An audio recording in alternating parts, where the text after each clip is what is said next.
दोस्तों एक बड़ी चौंकाने वाली खबर आई है कि फॉरेस्ट को कंजर्व करने के नाम पर जहां पे इतने हजारों पैसे दिए जाते हैं, उन पैसों का मिसयूज यहां पर आईफोन खरीदने के लिए और यहां पे बिल्डिंग रेनोवेशन के लिए किया जाता है। और ये जो यहां पर खबर है वो कि कोई और संस्था नहीं, भारत की एक सम्मानित संस्था, भारत का एक यहाँ पे प्रेस्टिजियस इंस्टीट्यूशन कैग ने इस रिपोर्ट को बताया है। जी हाँ, कैग ने अपनी रिपोर्ट में बताया है कि उत्तराखंड में यहाँ पर जो कैंपा फंड है उसका बहुत बड़ा मिसयूज हो रहा है। तो ये कैंपा फंड क्या है और कैसे इसका मिसयूज हो रहा है, इसी चीज को हम समझेंगे आज के इस वीडियो में। नमस्कार साथियों, मेरा नाम सोनम पाठक है और आप सबका मैं चहल एकेडमी के इस प्लेटफॉर्म पर स्वागत करती हूँ। दोस्तों अभी हम लोग बात करने वाले हैं कैंपा फंड के बारे में। तो सबसे पहले हमारे लिए ये जानना बहुत जरूरी है कि ये कैंपा फंड होता क्या है, इसका कैसे इसकी शुरुआत होती है और कैसे आज इस फंड का मिसयूज हो रहा है। कैंपा फंड की अगर हम यहाँ पर बात करें तो इसकी शुरुआत होती है 1980 से। आप कहेंगे 1980 से, नहीं, इसको तो हमने अभी लेटेस्ट पढ़ा है। बिल्कुल सही पढ़ा है आपने।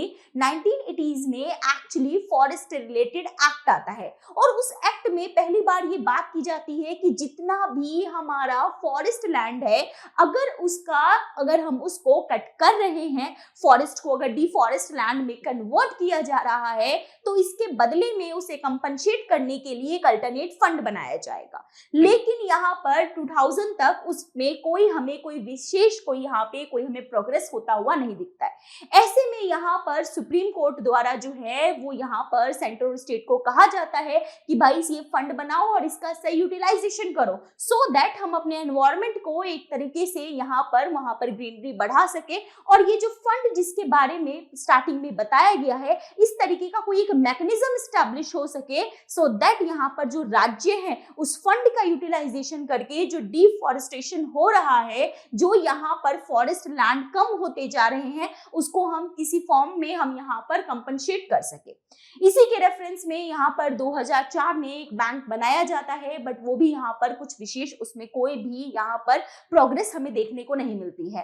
एट द एंड 2016 का टाइम आता है, कोर्ट फिर इस बारे में सवाल करती है और 2016 में यहाँ पर गवर्नमेंट जो है वो एक्ट बनाती है और उस एक्ट के तहत एक मैकेनिज्म सेटअप होता है जिसे हम कैंपा के नाम से जानते हैं। यहाँ पर compensatory forestation fund management and planning authority यानी कैंपा 2018 से ये काम करना शुरू कर देता है। लेकिन अभी यहाँ हम ये देख रहे हैं कि कैंपा में जो यहाँ पर फंड बनाया जाता है उसके साथ कुछ बातें कही जाती है कि इसमें जो भी फंड होगा उस फंड का 10% जो है वो सेंटर के पास होगा और जो 90% है उसका एक्सेस राज्यों को मिलेगा। जिस भी राज्य में वहां पे जो भी डेवलपमेंट प्रोजेक्ट लगाया जा रहा है उसके कंपनसेशन में यहाँ पर क्या होगा, जो भी फॉरेस्ट लैंड होगा उसके आसपास के एरिया में हम क्या करेंगे, फॉरेस्ट का विस्तार करेंगे। पर यहाँ पर अभी उत्तराखंड में क्या देखने को मिला कि उत्तराखंड में जब ये फंड जो सैंक्शन हुआ है, उस फंड का जो यूज है वो क्या किया गया,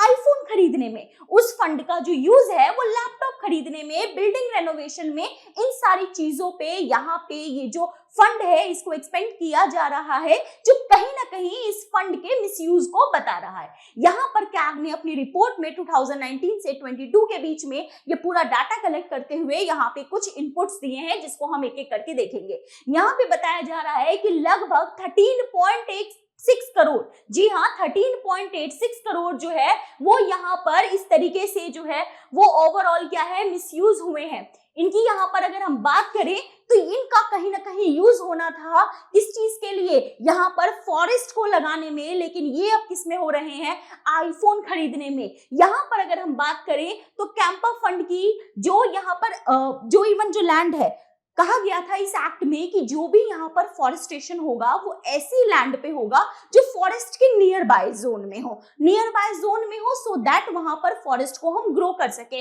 बट यहाँ पर ऐसे लैंड को चूज किया गया है जिसका कोई यहाँ पे ट्री जो है वो, यहाँ पर जो पेड़ है वो ज्यादा लंबे समय तक टिक ही नहीं सकते हैं। तो ये भी यहाँ पर हम इसका एक बड़ा मिसयूज देख रहे हैं। इसके अलावा यहाँ पे देखा गया है कि कुछ फंड्स को मिलने में बहुत लंबा टाइम लगा है और जिसकी वजह से जो उसका एग्जीक्यूशन था वो भी यहाँ पर हमें डिले देखने को मिला है। लगभग यहाँ पर 37 केसेस ऐसे हैं जिनमें फंड्स का क्या हुआ है, डिले हुआ इन 8 सालों में, जिसकी वजह से ओवरऑल जो कॉस्ट है वो भी बढ़ गई है। लगभग यहाँ पर 11 11.54 जो करोड़ है वो यहाँ पर इसका कॉस्ट बढ़ गया है। ट्री सर्वाइवल की बात करें तो ओनली 33.51% जो ट्री प्लांट है वो सर्वाइव किए हैं, जबकि यहाँ पर कम से कम 60 to 65% होना चाहिए था। तो कंसर्न क्या है? कंसर्न यहाँ पर हो रहा है फाइनेंशियल मिसमैनेजमेंट का। यहाँ पे बात हो रहा है कि क्यों इन जो फंड्स है इनको सही से ऑब्जर्व नहीं किया गया, क्यों यहाँ पर इस तरीके से हमें जो है ये कहाँ पे इस तरीके का करप्शन देखा जा रहा है। कैंपा फंड, जिसके बारे में सुप्रीम कोर्ट अपनी पहले की जजमेंट्स में भी कई बार कह चुका है कि इसका सही से यूटिलाइजेशन होना चाहिए, उसका यूटिलाइजेशन हो क्यों नहीं रहा, उसकी मॉनिटरिंग क्यों नहीं हो रही, ये एक बड़ा सवाल है कि यहाँ पे स्टेट गवर्नमेंट जो है did not pay to 75.34 crore in interest from 2019 to 22 despite repeated request from Campa के द्वारा बार बार रिक्वेस्ट किए जाने पर भी स्टेट के द्वारा इतना जो है वो पे नहीं किया गया। यहाँ पे फंड्स को इस तरीके से अपहोल्ड करना, यहाँ पर जो है इसकी वजह से क्या हो रहा है, सारी चीजें डिले हो रही हैं। तो यहाँ पर अब हम क्या देख सकते हैं, क्या कैग के द्वारा रिकमेंड किया गया है, कैग ने अपनी रिकमेंडेशन में ये बात कही है कि यहाँ पर जो है सो स्ट्रिक्ट फाइनेंशियल कंट्रोल्स होने चाहिए सो दैट आगे से इस तरीके की कोई हमें गड़बड़ी देखने को ना मिले। टाइमली एग्जीक्यूशन होना बहुत जरूरी है, एल्स नहीं तो पता है कि यहाँ पर जो भी प्रोजेक्ट्स हैं जो आगे लगाए जा सकेंगे उनकी कॉस्ट जो है वो बढ़ सकती है। लैंड्स को वेरीफाई करना बहुत जरूरी है। ऐसा तो नहीं है कि हम किसी ऐसी लैंड को चूज कर रहे हैं जहां पे जो ट्री है उसकी आगे उसकी लाइफ ही ना हो, या फिर यहाँ पर जो है पहले क्या है लैंड को वेरीफाई करें देन उसको सर्टिफाई जो है उसको सर्टिफिकेट दें। Follow proper approval process for the land जो है डिसबर्समेंट, सीक मैंडेटरी जो है central approval for the forest land diversion. तो यहाँ पे क्या है ओवरऑल यहाँ पर मॉनिटरिंग करना, उसको इवैल्यूएट करना बहुत बहुत ज्यादा जरूरी है, एल्स हमें ऐसे मिसमैनेजमेंट जो है वो देखने को मिल सकता है। तो ओवरऑल फाइनल कंक्लूजन क्या है? ओवरऑल फाइनल कंक्लूजन हम यही देखें तो ये बहुत जो है फाइनेंशियल इरेगुलरिटीज को जो है ये कहीं ना कहीं शो करता है and now it calls for urgent reform की किसी भी तरीके से यहाँ पर हमें देखना होगा। अभी तो ये उत्तराखंड के पर्सपेक्टिव में रिपोर्ट जो है ये बता रही है, बाकी स्टेट्स का ओवरऑल क्या हाल है, आपको क्या लगता है, let us know in comment section.